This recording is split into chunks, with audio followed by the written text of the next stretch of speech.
আজকে আমার রান্নার মেন ইনগ্রিডিয়েন্ট যেটা সেটা হচ্ছে লেফট ওভার রাইস দিয়ে আমি একটা নতুন রেসিপি বানাতে যাচ্ছি, তোমাদের সাথে শেয়ার করছি, জানিও কেমন লাগলো।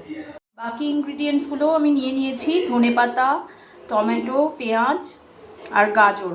আমার গাজরগুলো ক্যাপসিকামও দিয়েছি। গাজরগুলো অ্যাকচুয়ালি একটু পুরনো হয়ে গেছিলো, তাই জন্য একটু শক্ত শক্ত আছে, তাও দিয়ে দিলাম না, কারণ যখন লেফট ওভার রাইস দিয়ে করছি এগুলোই বা বাদ যায় কেন।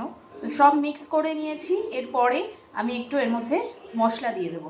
দিয়ে দিয়েছি আমি নুন দিয়েছি, হলুদ দিয়েছি, একটু জিরের গুঁড়ো দিয়েছি আর অল্প চিনি ছড়িয়ে দিয়েছি, জাস্ট ফ্লেভারের জন্য আমি চিনিটা অ্যাড করেছি।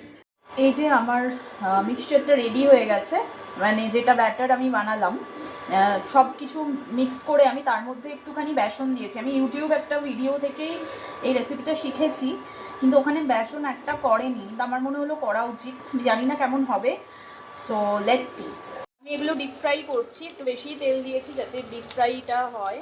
তো দেখতে পাচ্ছ কীরকম একটা ব্রাউন হয়ে এসছে একটা দিক, একটু উল্টে দেবো।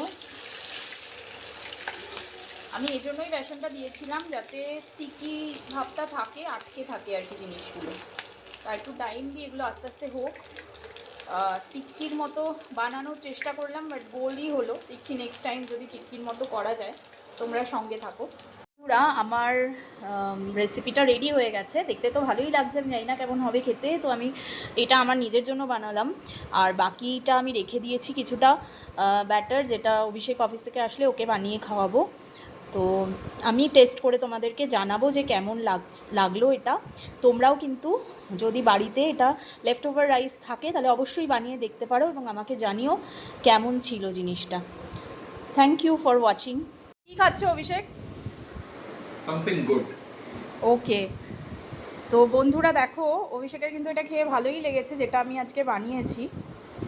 ওর এক্সপ্রেশন দেখেই বোঝা যাচ্ছে এটা ওর পছন্দ হয়েছে। টেস্টার বলে কথা।